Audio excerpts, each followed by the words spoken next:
آمين أحسب الناس أن يتركوا أن يقولوا آمنا وهم لا يفتنون ولقد فتنا الذين من قبلهم فليعلمن الله الذين صدقوا وليعلمن الكاذبين وقال الله تعالى الذي خلق الموت والحياة ليبلوكم أيكم أحسن عملا وقال الله تعالى فليحذر الذين يخالفون عن أمره أن تصيبهم فتنة أو يصيبهم عذاب أليم۔ قابل قدر پیارے بھائیو، آپ روزے کی حالت میں ہیں، نماز عصر آپ نے باجماعت پڑھی ہے، اللہ کے گھر میں ہیں، اللہ کی رحمتوں میں ہیں، قبولیت میں ہیں، برکتوں میں ہیں، اور روزے کی حالت میں اور پھر نماز کے متصل بعد پھر مسجد میں بیٹھ کر اللہ کے دین کی بات سننا، یہ چنیدہ لوگوں کو اللہ تعالیٰ توفیق دیتا ہے، یہ ہر بندے کے بس کی بات نہیں ہے۔ تو اللہ تعالیٰ کے حضور میں دعا کرتا ہوں کہ اللہ تبارک و تعالیٰ ہماری نماز کو قبول کرتے ہوئے، ہمارے بیان کو قبول کرتے ہوئے، اللہ تعالیٰ ہم سب کو دنیا و آخرت کی سب بلائیں عطا کرتے ہوئے اللہ پاک ہمیں اپنی جنت عطا فرمائے۔ موضوع آپ نے سن لیا ہے کہ فتنوں کے دور میں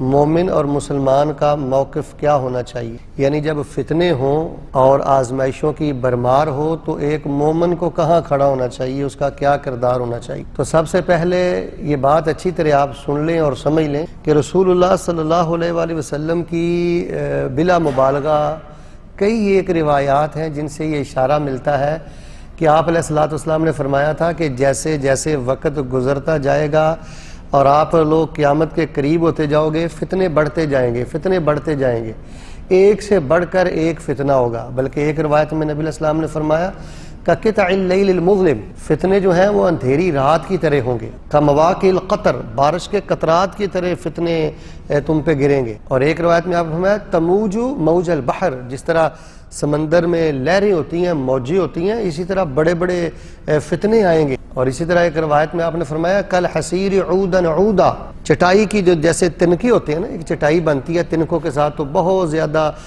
تنکے مربوط ہوتے ہیں تو ایک چٹائی بنتی ہے، تو فرمایا فتنے ہوں گے، جڑے ہوئے ہوں گے، مربوط ہوں گے، بہت زیادہ ہوں گے، کثیر ہوں گے۔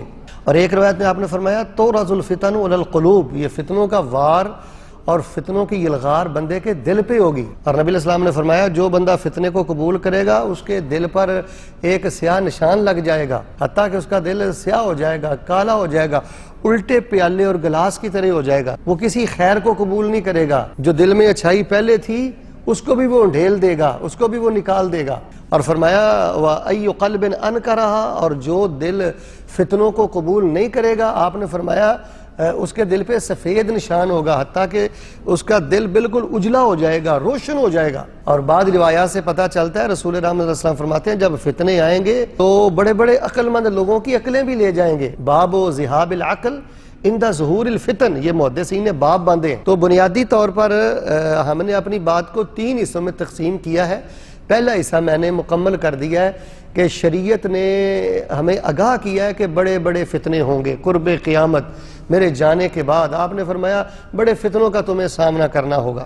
تو واقعتاً اگر ہم دیکھتے ہیں موجودہ حالات کو تو بڑے بڑے فتنے ہیں۔ ان بڑے بڑے فتنوں میں سے میں 3-4 فتنے آپ کو بتا دیتا ہوں۔ موجودہ دور میں یہ سوشل میڈیا کا بہت زیادہ فتنہ ہے، میڈیا کی بہت زیادہ یلغار ہے، اس میں بہت آوارگی ہے، بڑی بے راہ روی ہے، نوجوان نسل کا جیسے ستیہ ناس ہو رہا ہے وہ آپ کے سامنے ہے۔ آپ مائنڈ نہ کیجئے، میں آپ کو سچی بات بتا دیتا ہوں کہ مسلمانوں کا ہر دوسرا نوجوان بے غیرتی کی طرف ہے، بے حیائی کی طرف ہے اور غفلت کا شکار ہے، اللہ کی معصیت میں ڈوبا ہوا ہے۔ تو یہ جو ہر ہاتھ میں موبائل ہے گو کہ یہ سہولت بھی ہے، لیکن یاد رکھیں یہ ایک بہت بڑا فتنہ بھی ہے۔ اسی طرح یہ جو ہے ایک تکفیر کا بہت بڑا فتنہ ہے کہ ہمارے مسلمانوں میں سے چند ناعاقبت اندیش نوجوان ایسے ہیں اور ناپختہ علم کا دعویٰ کرنے والے لوگ ایسے ہیں جو مسلمان حکمرانوں کو کافر کہتے ہیں، جو مسلمان علماء کو کافر کہتے ہیں۔ یہ بڑا خطرناک فتنہ ہے، فتنہ تکفیر۔ اور آج کل ہماری یونیورسٹیز میں، کالجز میں الحاد کا بڑا فتنہ ہے۔ اللہ کا جو تصور ہے، رسالت کا جو تصور ہے، جنت اور جہنم کا جو تصور ہے، قبر کا جو تصور ہے، یہ دھندلا کیا جا رہا ہے، لوگوں کے دلوں میں شبہات پیدا کیے جا رہے ہیں۔ تو میرے پیارے بھائیو، یہ الحاد کا فتنہ ہے، تکفیر کا فتنہ ہے، سوشل میڈیا کا یہ بہت بڑا فتنہ ہے۔ اور ایک خطرناک فتنہ وہ یہ ہے کہ جاہل قسم کے لوگ چینلز پہ آگے ہیں، اسٹیجوں پہ آگے ہیں، علم کی رمق نہیں ہے، علم کا انہوں نے ذائقہ نہیں چکھا اور وہ مفتی بنے ہوئے ہیں، لوگوں کو گمراہ کر رہے ہیں، جھوٹی روایات، جھوٹی باتیں، جھوٹے استدلال. اور حیرت اور تکلیف کی بات ہے، مجھے بتائیں اس سے بڑے دکھ کی اور فتنے کی بات کیا ہے کہ اس امت کے جو سب سے زیادہ پاک باز لوگ تھے، اس امت کے جو سب سے زیادہ پاکیزہ لوگ تھے، رسول پاک علیہ السلام کے صحابہ، ان کو داغدار کیا جاتا ہے، ان کے خلاف زبانیں دراز کی جاتی ہیں. تو میرے پیارے مسلمان بھائیوں، میں اپنے دروس میں یہ بار بار کہہ رہا ہوں، صرف کھانا، صرف کمانا، صرف بینک بیلنس بنانا، بھئی یہ ایک مسلمان کا کام نہیں. آنکھیں کھولیں، ان فتنوں سے خود بھی بچیں، اپنے اہل کو بھی بچائیں. قوا انفسکم واہلیکم نارا، اپنے بچوں کو، اولاد کو بچائیں، امت کو بچائیں، لوگوں کو آگاہ کریں. رسول پاک علیہ السلام نے جو اندیشے اور جو خدشات فتنوں کے بارے میں بیان کیے تھے، بالکل اندھیری رات کی طرح فتنے چھائے ہوئے ہیں، منہ اٹھائے ہوئے ہیں، منہ کھولے ہوئے ہیں فتنے، قدم قدم پہ فتنے ہیں. تو فتنوں کے دور میں ایک مومن کا موقف کیا ہونا چاہیے، مسلمان کا موقف کیا ہونا چاہیے؟ تو آئیے میں اس حوالے سے آپ کے سامنے 5-6 باتیں بیان کر دیتا ہوں. سب سے پہلی بات، فتنوں میں اللہ کی پناہ میں آیا کریں، تعوذ پڑھا کریں، دعائیں کیا کریں. نبی پاک صلی اللہ علیہ وسلم نماز میں یہ دعا کرتے تھے، من فتنۃ المحیا والممات، اللہ تعالیٰ دجال کے فتنے سے بچانا، عذاب قبر کے فتنے سے بچانا، جہنم کے فتنے سے بچانا، زندگی اور موت کے فتنے سے بچانا. یہ جو دعا ہے یہ رو رو کے پڑھا کریں، نفل نماز میں، سنت نماز میں، فرض نماز میں. نبی علیہ السلام یہ دعائیں کرتے تھے، اللہم انی اعوذ بک من الفتن ما ظہر منہا وما بطن، من فتن اللیل والنہار، اللہ دن کے فتنوں سے، رات کے فتنوں سے، جو فتنے ظاہر ہو گئے ہیں، جو چھپے ہیں، سب سے اللہ میں تیری پناہ میں آتا ہوں. بھئی غافل نہ ہو، ان چیزوں کو سمجھیں. اس وقت حالات و واقعات بڑے مخدوش ہیں، بڑے مجروح ہیں، بڑے تکلیف دہ ہیں. تو تعوذ اور دعائیں یہ سب سے پہلی بات ہے. دیکھیں آپ کی جو بھی زبان ہے، عربی ہے، پنجابی ہے، اردو ہے، بنگالی ہے، ہندی ہے، آپ اپنی زبان میں اللہ تعالیٰ سے یہ دعائیں کریں، اللہ مجھے چھوٹے بڑے فتنوں سے بچا کے رکھنا، جس سے میرا عقیدہ تباہ ہو جائے، جس سے میری تربیت اور میرے اعمال میں کوتاہی واقع ہو جائے. تو ایک مومن کا جو موقف ہے جی، سب سے پہلا کہ وہ دعائیں کرے، تعوذ پڑھتا رہے، فتنوں سے اللہ کی پناہ میں آئے. ہم کمزور ہیں، استخارہ کرے، استشارہ کرے، اللہ تعالیٰ سے استخارہ کرتے رہا کریں ہر اہم موقع پہ. استشارہ یہ ہے اپنے آپ کو عقل کل کا مالک نہ سمجھیں. دیکھیں جی، آپ جتنے بھی ذہین ہیں، عقل مند ہیں، بڑوں سے مشورہ کیا کریں، تجربہ کار لوگوں سے مشورہ لینا یہ خیر ہے. تو فتنوں کے دور میں سب سے پہلی بات یہ ہے تعوذ اور دعائیں، استشارہ، استخارہ. اور دوسری بات یہ ہے کہ فتنوں کے دور میں ایک مومن کو اپنا ایمان مضبوط رکھنا چاہیے کہ میرے اللہ کی بات سچی ہے، اللہ کے رسول اسلام کی بات سچی ہے، اس کے مقابلے میں کوئی سچ نہیں ہے. سب سے بڑا سچ وہ اللہ کے قرآن میں ہے، وہ رسول پاک علیہ السلام کی حدیث میں ہے. یقین اپنا پختہ رکھیں.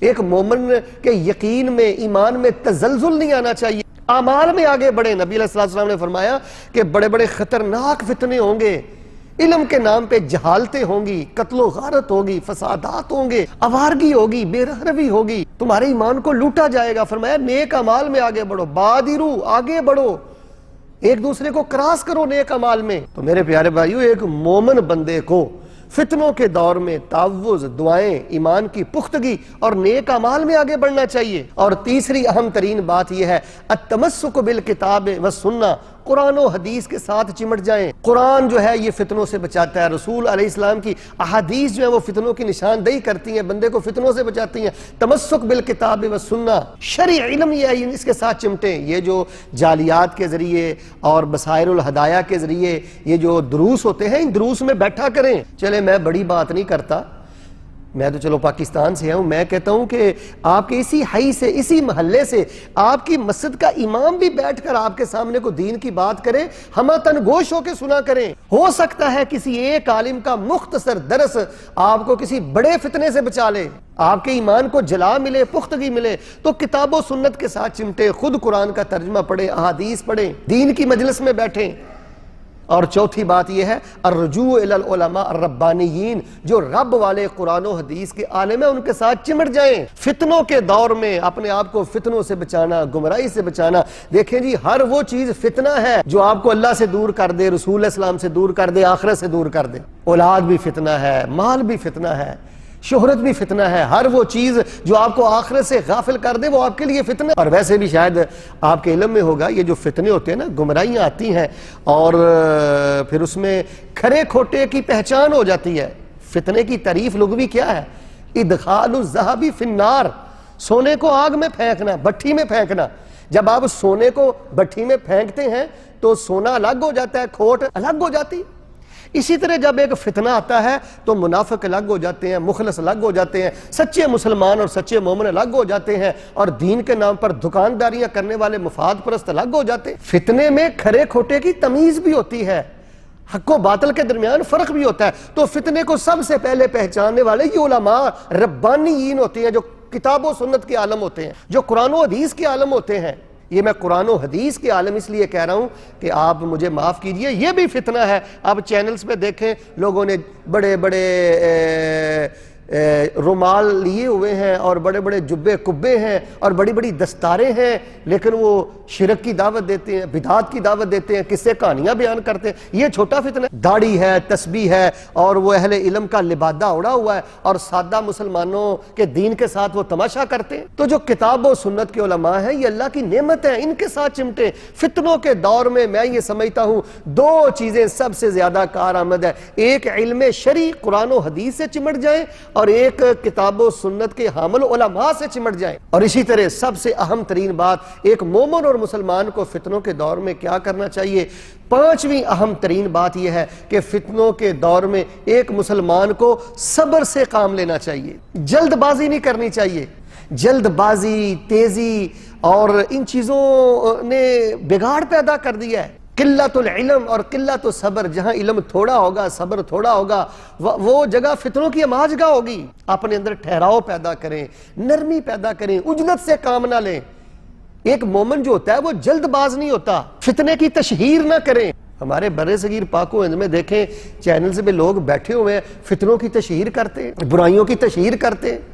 تو فتنوں کی تشہیر کرنا یہ بھی بہت بڑا ایک فتنہ ہے، اور یہ اس وقت سوشل میڈیا کا سب سے بڑا فتنہ ہے۔ اور چھٹی اور آخری بات، رسول اسلام کی حدیث سنا کر میں درس کو ختم کر دیتا ہوں۔ میرے پیارے بھائیوں، اپنے ایمان کی فکر کریں، اسلام کی فکر کریں، اولاد کی فکر کریں، امت کی فکر کریں، فتنوں کو پہچانیں، ظاہری رنگ روپ دیکھ کر غلط فہمی میں مبتلا نہ ہوں، خوش فہمی میں مبتلا نہ ہوں۔ چھٹی اور آخری بات، فتنوں کے دور میں ایک مومن اور مسلمان کا موقف کیا ہونا چاہیے، وہ کہاں پہ کھڑا ہو، اس کا کیا کردار، وہ اپنی ذاتی اصلاح پر توجہ دے۔ یہ بھی ایک بہت بڑا فتنہ ہے کہ ہم حکمرانوں کو باتیں کرتے ہیں، میری طرف دیکھنا، علماء کو باتیں کرتے ہیں، غیروں کو باتیں کرتے ہیں، اور ذاتی کردار یہ ہے کہ ہمیں قرآن کا ترجمہ نہیں آتا۔ ذاتی اصلاح کی حالت یہ ہے کہ ہمارے مسلمانوں میں سے 90% مسلمانوں کو نماز کا ترجمہ نہیں آتا۔ تو فتنوں کے دور میں ایک مسلمان کو اپنی ذاتی اصلاح پر توجہ دینی چاہیے۔ تو یہ الہاد کا فتنہ ہے جی، یونیورسٹیز میں، کالجز میں رب رسول کے بارے میں شبہات میں مبتلا کیا جا رہا ہے، جہالت کے فتنے ہیں، شہوات کے فتنے ہیں، اور بالکل کقطع اللیل المظلم، اندھیری رات کی طرح فتنے چھائے ہوئے ہیں۔ اپنی ذاتی اصلاح کریں۔ لا یضرکم من ضل اذا اہتدیتم، قرآن کہتا ہے اگر تم سیدھے ہو، دوسرا بگڑا ہوا ہے، تو تمہارا سیدھا رہنا تمہاری نجات کے لیے کافی ہے۔ جہاں آپ اصلاح کر نہیں سکتے ہو وہاں آپ سے مطالبہ بھی نہیں ہے۔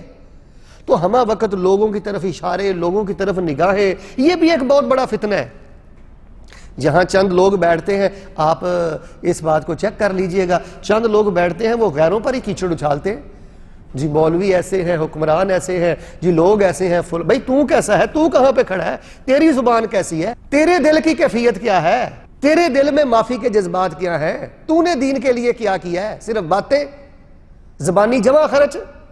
یہ زبانی جمع خرچ بھی بہت بڑا فتنہ ہے، اور بڑے بڑے سمجھدار اس فتنے میں مبتلا ہیں۔ رسول نے رحمت اللہ السلام نے فرمایا تھا، آخری حدیث سن لے، فتنوں کے دور میں ایک مومن کا کردار کیا ہونا چاہیے؟ من نجات یا رسول اللہ صلی اللہ علیہ وسلم، اللہ کے نبی علیہ السلام نجات کہاں ہے؟ سادہ لفظوں میں اس کا معنی ہم یہ بھی کر سکتے ہیں کہ فتنوں کے دور میں ایک مومن کا موقف کیا ہونا چاہیے؟ اللہ کے نبی، یہ جو آپ نے مجھے موضوع دیا ہے، یہ صحابی اللہ کے رسول سے پوچھ رہے ہیں صلوات اللہ علیہ وسلم۔ آپ نے فرمایا کف علیک لسانک، زبان کو روک کے رکھو۔ علماء کے خلاف زبانیں چلانا، حکمرانوں کے خلاف زبانیں چلانا، دوسروں کے خلاف زبانیں چلانا، یہ بربادی ہے۔ کف علیک لسانک، زبان کو لگام میں رکھو، روک کے رکھو۔ فتنوں کی تشہیر نہیں کرنی چاہیے، خام خواہ کے تبصرے نہیں کرنے چاہیے۔ وابکی علی خطیئتک، اور فرمایا فتنوں کے دور میں ایک مومن کی نجات یہ ہے کہ اپنے گناہوں کو یاد کر کے اللہ کے سامنے رویا کریں، اپنی کوتاہیاں یاد کریں۔ بھئی سب سے پہلے میں نے اپنی ذات کے بارے میں اللہ کو جواب دینا ہے، اپنے اعمال کے بارے میں نے اللہ کو جواب دینا ہے، اپنے بچوں کے بارے میں نے اللہ کو جواب دینا ہے، اپنے اہل کے بارے میں مجھ سے پوچھا جائے گا۔ تو فرمایا زبان کو روکے رکھو، اپنے گناہوں پہ رویا کرو، وَلْيَسْعَكْ بَيْتُكَ، اور گھر میں رکے رہا کرو، گھر میں رکے رہا کرو، زیادہ باہر نہ نکلا کرو۔ یہ آوارہ گردی اور یہ زیادہ آمد و رفت کے سلسلے انسان کو فتنوں میں مبتلا کر دیتے ہیں۔ تو فتنوں کے دور میں ایک مومن کا کردار اور مومن کا موقف یہ ہے جی وہ صبر اور اعتزال سے کام لے، الگ ہو جائے۔ تو قرآن پاک کی جن آیات کو میں نے آپ کے سامنے پڑھا، اللہ نے یہی فرمایا الف لام میم احسب الناس ان یترکوا ان یقولوا آمنا وهم لا یفتنون۔ کلمہ پڑھنے کے بعد تم کیا سمجھتے ہو کہ فتنے نہیں آئیں گے؟ آئیں گے، آزمائش ہوگی، خالص سونے کو کھوٹ کو الگ کیا جائے گا، کھرے کھوٹے کی تمیز ہوگی۔ اللہ کہتے ہیں ہم منافقوں کو الگ کریں گے، مومنوں کو الگ کریں گے، کردار بتائے گا کہ یہ بندہ مفاد پرست تھا، دنیا دار تھا، اس نے دین کا لبادہ اڑا ہوا تھا کہ واقعتاً یہ اللہ کے سچے دین پہ کھڑا تھا۔ تو دنیا تو ہے بھی اسی لیے الذی خلق الموت والحیات لیبلوکم ایکم احسن عملا، اللہ دیکھے گا کہ اچھے اعمال کون کرتا ہے۔ اور قرآن شریف کی یہ جو میں نے آیت پڑھی ہے مختصر ٹکڑا فَلْيَحْذَرِ الَّذِينَ يُخَالِفُونَ عَنْ أَمْرِهِ ان تصیبہم فتنہ او یصیبہم عذاب علیم۔ اس کا معنی یہ ہے کہ رسول اللہ صلی اللہ علیہ وسلم کی سنت کی مخالفت یہ فتنہ ہے۔ میں آپ بھائیوں کو یہ وصیت کرتا ہوں، نصیحت کرتا ہوں، میری طرف دیکھیں، یہ آخری جملہ توجہ سے سن لیں۔ رسول اللہ صلی اللہ علیہ وسلم کی سنت کی مخالفت آپ کو فتنوں میں مبتلا کر دے گی۔ اپنے سونے میں، اپنے کھانے میں، اپنے معاملات میں رسول اللہ صلی اللہ علیہ وسلم کی سنت سے محبت کرنا سیکھیں، آپ کے اوامر سے محبت کرنا سیکھیں۔ جہاں رسول اللہ صلی اللہ علیہ وسلم کی معصیت ہوگی، جہاں رسول اللہ صلی اللہ علیہ وسلم کی نافرمانی ہوگی، وہاں فتنے ہوں گے، دنیا میں فتنے ہوں گے اور آخرت میں عذاب ہوگا۔ تو جہاں سنت سے محبت ہو، یہی ہمارا منہج ہے، یہی ہماری دعوت ہے۔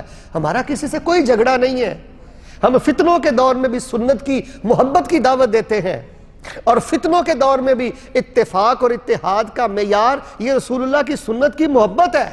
اب برے صغیر پاک و ہند میں اگر آپ فرقہ واریت کا بت توڑنا چاہتے ہیں، میں آپ کو ایک کسوٹی دے کے بات ختم کر دیتا ہوں، ان تمام لوگوں کو کہہ دو کہ اپنے اپنے عقیدے، اپنے اپنے اعمال، اپنی اپنی محبتیں سب کچھ رسول اللہ کی سنت پہ پیش کرو، اسی طریقے سے ربیع الاول گزارو جس طرح رسول اللہ صلی اللہ علیہ وسلم گزار، محرم میں وہی سلسلے کرو جو رسول اللہ صلی اللہ علیہ وسلم کیا کرتے تھے، صحابہ کے دور میں جیسے معاملات تھے۔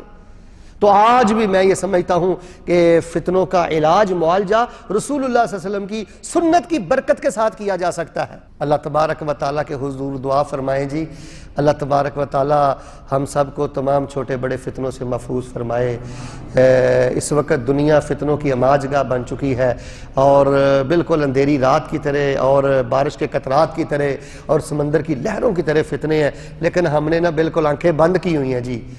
اولادوں کی جو حالت ہے وہ آپ کے سامنے ہے، نوجوان نسل کس طرف جا رہی ہے، اور کیسے تعلیم کے نام پہ معاملات ہمارے ساتھ ہو رہے ہیں۔ اللہ تعالیٰ امت مسلمہ کو ہر چھوٹے بڑے فتنے سے محفوظ فرمائے، اور تعوذ پڑھتے رہیں، دعائیں پڑھتے رہیں، ایمان پختہ کریں، نیک اعمال میں آگے بڑھیں، علم شرعی سے جڑ جائیں، رب والے جو عالم ہے نا ان سے محبت کریں، ان کو گھروں میں بلائیں، ان سے رابطے میں رہیں، واٹس ایپ پہ رابطے میں رہیں، صبر کریں، جلد بازی سے کام نہ لیں، اور ذاتی اصلاح پر توجہ کریں۔ یہ ہے فتنوں کے دور میں ایک مومن کا کردار اور ایک مومن کا موقف۔ اللہم انا نعوذ بک من الفتن کلیہا ما ظہر منہا وما بطن، اللہم انا نعوذ بک من فتن اللیل والنہار، اللہم انا نعوذ بک من فتن المحیا والممات۔ نبی علیہ السلام جب سلام پھیرتے تھے نا، بخاری شریف میں روایت آتی ہے، نبی علیہ السلام یہ دعا کرتے تھے اللہم انی اعوذ بک من الجبن واعوذ بک من بخل واعوذ بک من ان ارد الى ارذل العمر واعوذ بک من فتنۃ الدنیا۔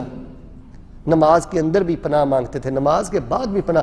ہم غافل ہیں جی، غفلت کی چادر لیے ہوئے ہم سوئے ہوئے ہیں، اور بالکل فتنے جو ہیں وہ ہمارے ایمان کے ساتھ کھیل رہے ہیں اور ہماری اولادوں کے مستقبل کو طریق کرتے جا رہے ہیں۔ اللہ تبارک و تعالی ہماری تھوڑی باتوں میں زیادہ برکتیں نصیب فرمائے، ہمیں خیر اور خوشی والی زندگی دے، ہمارے فوت شدگان کی بخشش فرمائے، ہمارے روزوں کو قبول فرمائے، اور ہمارا خاتمہ اللہ ایمان پہ کرتے ہوئے اللہ ہمیں بغیر حساب کے جنت نصیب فرمائے۔ سبحان ربک رب العزت عما یصفون وسلام علی المرسلین والحمد للہ رب العالمین۔ جب انسان فتنوں کے دور میں نہیں تو پھر وہ گناہ میں پکڑا جاتا ہے، مطلب بہت زیادہ فتنے پھیلے ہوئے ہیں، بہت زیادہ چانس ہوتے ہیں انسان گناہ میں پکڑا جائے گا، تب بھی اس کی اتنی سخت پکڑ ہوگی ایک بندہ جو فتنوں کے بغیر۔ ظاہر ہے جی، اگر ایک بندہ فتنوں سے بچا ہوا ہے اور ایک بندہ فتنوں کا شکار ہے. اب دیکھا جائے گا کہ وہ چاہتے ہوئے شکار ہے نہ چاہتے ہوئے شکار ہے. فتنوں میں دور میں اگر ایک بندہ نہ چاہتے اس میں مبتلا ہو گیا تو انشاءاللہ اللہ کے ہاں درگزری اور معافی کی امید ہے. اور اگر انسان فتنے کو لے لیا اور اس کو قبول کیا اور اس کا داعی بنا، ظاہر ہے اس کا دل سیاہ ہوا اور طریقی میں چلا گیا تو دنیا آخرت کی بربادی ہے. جزاک اللہ خیر.